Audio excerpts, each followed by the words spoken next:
come here to chew bubblegum and kick ass. And I'm all out of bubblegum.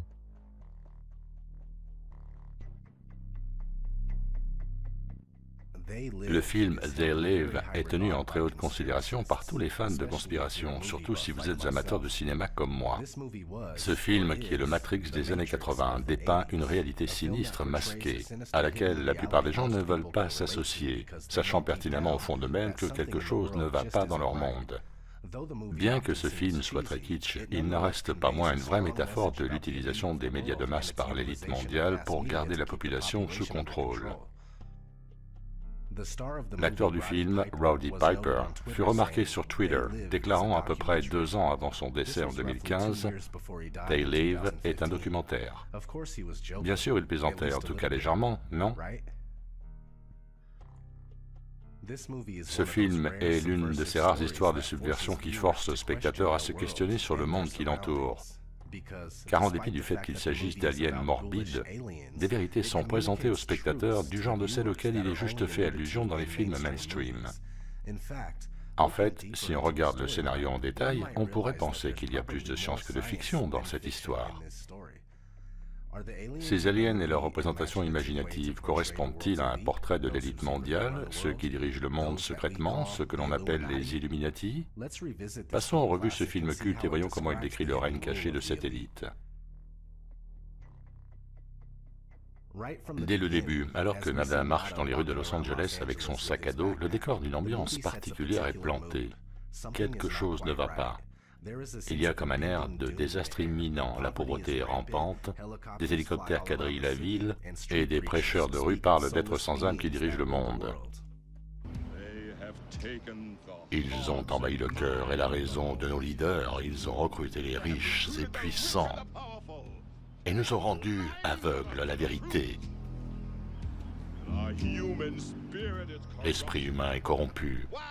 Et s'ils vénèrent la cupidité, c'est parce qu'au-delà des limites de notre vision, faisant festin de nous, perchés au-dessus de nos têtes, de la naissance à la mort, se trouvent ceux qui nous possèdent. On leur appartient, ils nous contrôlent, ils sont nos maîtres. Réveillez-vous, ils ne sont là que grâce à vous et sont tout autour de vous. La description faite des maîtres par le prédicateur serait-elle applicable aux Illuminati? Alors que nous suivons Nada dans son errance sans but précis à travers la ville, la caméra s'arrête souvent sur des gens hypnotisés devant un écran de télévision, absorbant sans réfléchir les messages communiqués. Les kidam de base ont l'air d'apprécier leur show TV quand une obscure organisation perturbe sa diffusion pour délivrer un message subversif sur ceux qui dirigent le monde dans l'ombre.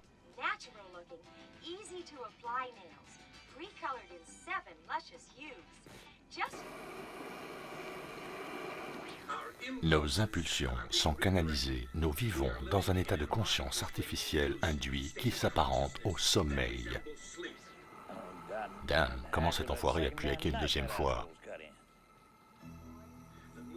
Le mouvement a démarré il y a 8 mois, déclenché par un petit groupe de scientifiques qui découvrit tout à fait par accident ces signaux qui sont envoyés.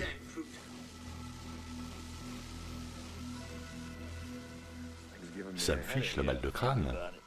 Ah, m'en parle pas. Ça a dû leur prendre des mois pour arriver à faire ça. La pauvreté, le quart-monde sont en expansion, la justice raciale, les droits humains n'existent plus. Ils ont créé une société répressive dont nous sommes les complices involontaires.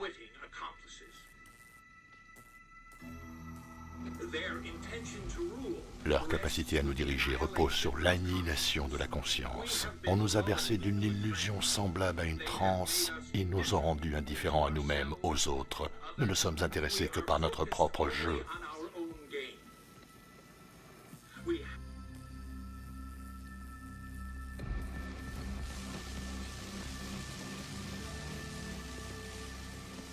S'il vous plaît, comprenez qu'ils sont en sécurité tant qu'ils ne sont pas découverts. C'est leur principale méthode de survie.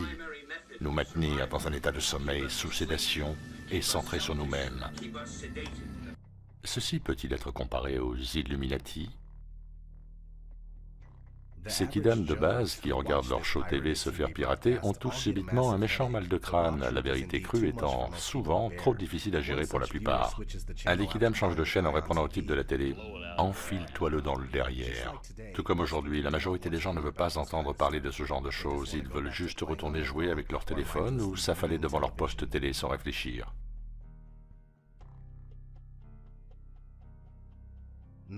Nada réalise que le prédicateur des rues et le type de la télé se rencontrent dans une petite église locale.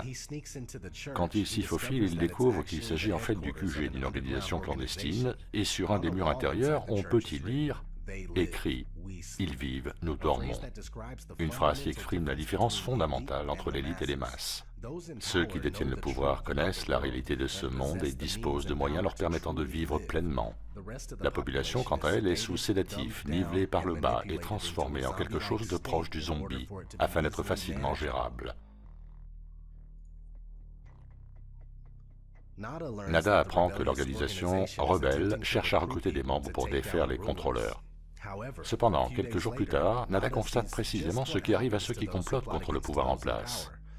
Hélicoptères, bulldozers et polices en tenue de combat envahissent l'endroit, détruisent tout et arrêtent les membres de l'organisation clandestine. Ceci est la réponse des élites aux opinions contraires. Après avoir été témoin du raid violent de la police, Nada commence à comprendre que quelque chose ne va pas dans ce pays. Celui qui croyait aux vertus du labeur et de l'obéissance finit par croire qu'il y a réellement quelque chose d'anormal ici. Déterminé à en apprendre plus, Nada retourne dans l'église et trouve quelques trucs intéressants. D'abord, il constate qu'ils ont repeint par-dessus la phrase « They live, we sleep » et ils ne veulent pas que ce message soit lu.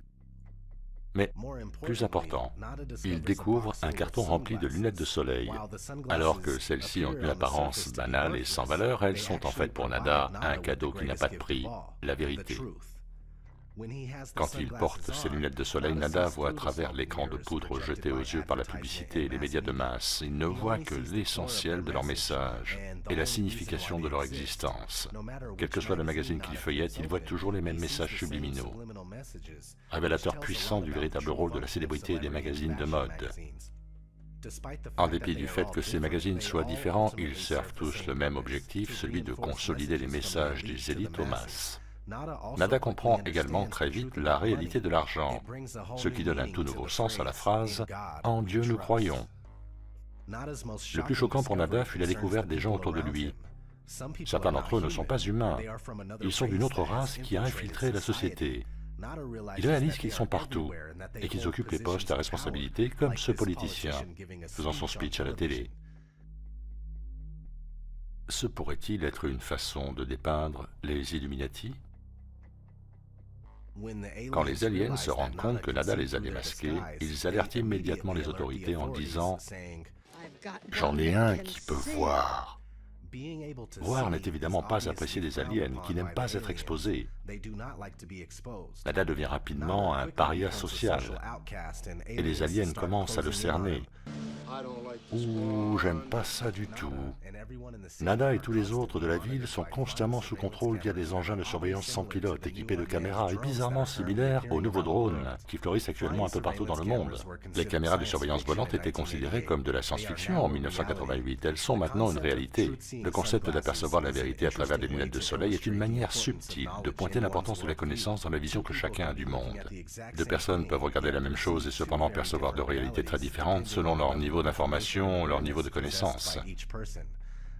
Les lunettes de Nada représentent donc la connaissance de la vérité, ce qui lui procure une perception plus claire de la réalité.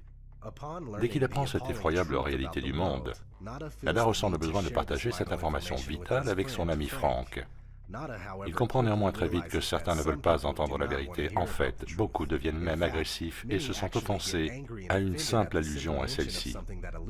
Quand Nada demande à Frank de mettre des lunettes afin qu'il puisse voir ce que lui voit, son ami refuse fermement et le traite de fou.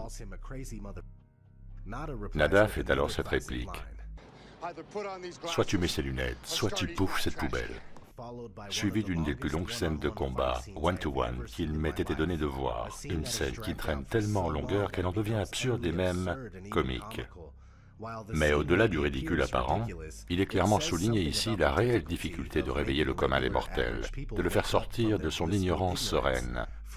Frank va finalement voir la vérité, mais pas avant que Nada lui ait mis une correction, puis enfilé de force les lunettes sur son visage, contre sa volonté, et l'ait obligé à regarder autour de lui. Oui, amener les autres à la vérité peut être une tâche très ardue. Les deux potes sont ensuite invités à une réunion secrète de l'organisation clandestine qui tente de débarrasser la Terre des aliens. Durant cette réunion, on leur donne des lentilles de contact percevant la réalité comme les lunettes, qui donnent la migraine à ceux qui les portent, surtout quand ils les enlèvent. Quand on découvre la vérité, l'adaptation est bien sûr compliquée et même douloureuse, cependant, au bout d'un moment, cela devient une nouvelle partie de vous sans couture, un peu comme porter des verres de contact. Nada et Frank apprennent également que les humains sont recrutés par les aliens contre richesse et pouvoir. Comme le dit le leader de l'organisation clandestine, la plupart se sont tout de suite vendus. Il est assez facile d'établir une corrélation entre ce film et nos politiciens et célébrités actuels qui, dans le passé, ont sciemment vendu leur âme aux Illuminati contre richesse, pouvoir et célébrité. Cependant, la réunion est interrompue par l'éruption de la police qui tire sur tout le monde. Ils sont désignés comme organisation terroriste par les élites. Nada et Frank arrivent à s'enfuir et se retrouvent accidentellement derrière les lignes ennemies dans la base souterraine des aliens. Explorant celle-ci, ils tombent sur une soirée organisée par les aliens en l'honneur des collaborateurs humains pour les remercier de leur partenariat. Bien que les humains ne sont jamais considérés comme égaux par les aliens, ceux-ci leur vendent leur âme et reçoivent des compensations financières, à l'identique de ceux qui aujourd'hui ne font pas partie de l'élite, mais qui néanmoins sont vendus corps et âme à l'agenda du nouvel ordre mondial de celle-ci. Nos projections nous montrent que d'ici à 2025, non seulement l'Amérique, mais aussi la planète entière sera sous la protection et la domination de cette alliance de pouvoir. Les profits ont été substantiels, à la fois pour nous et pour vous, l'élite du pouvoir humain. Frank et Nada découvrent ensuite la source d'émission du signal de brainwashing, un studio TV. Les aliens utilisent le réseau pour diffuser des signaux hypnotiques et subliminaux vers les humains, les aveuglant ainsi de la réalité de leur monde contrôlé. On n'est pas dans la science-fiction ici. Le message communiqué est que les médias de masse sont l'outil favori de l'élite pour endoctriner celle-ci, les garder en état d'asservissement.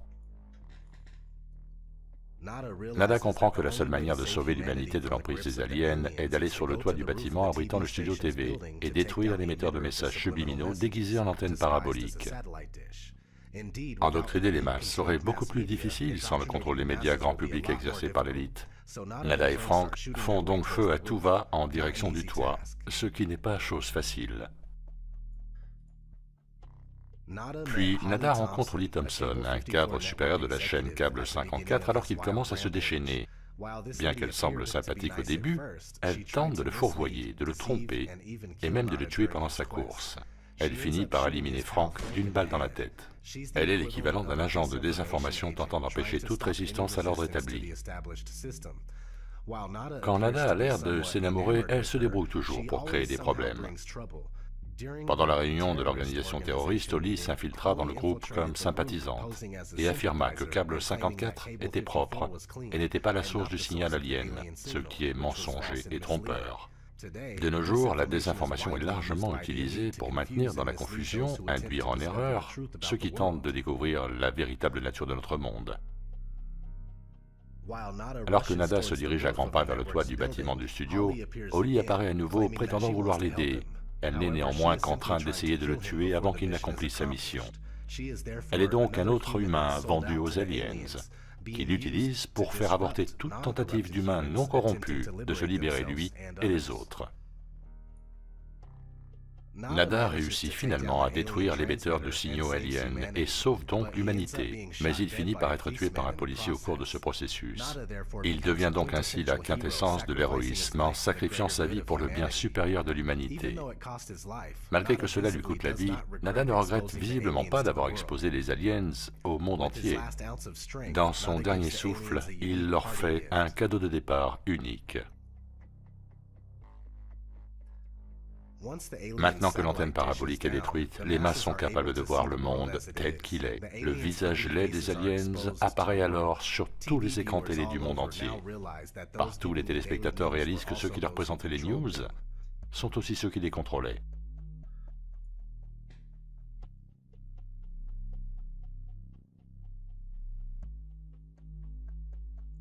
Alors que les années ont passé, les messages de ce film sont devenus de plus en plus importants et effroyablement réalistes. Dans ce film, les gouvernants sont représentés par une race complètement différente, qui perçoit les humains comme inférieurs. Ce que l'on pourrait aisément corréler à l'attitude des Illuminati ou même des juifs sionistes qui nomment Goyim tous ceux qui ne sont pas juifs. À l'œuvre dans l'ombre, les élites secrètes sont perpétuellement tendues vers la création d'un système mondial servant ses propres intérêts, un nouvel ordre mondial, dirigé par un gouvernement unique. Pour faciliter leur travail, les masses sont maintenues dans l'ignorance et la distraction par le cercle de polichinelle que représente la politique et l'anéantissement du libre arbitre que programment les mass médias. They Live peut évidemment être interprété comme un documentaire sur le conditionnement systématique et profond de l'expérience humaine permettant à une élite secrète de contrôler, de manipuler et d'exploiter les masses de manière camouflée. Vous comprenez toujours pas, les gars? Il n'y a plus de patrie, mon vieux. Terminé. Plus de braves types. Ils dirigent tout le show. Ils possèdent tout. Toute cette foutue planète. Ils peuvent faire ce qu'ils veulent.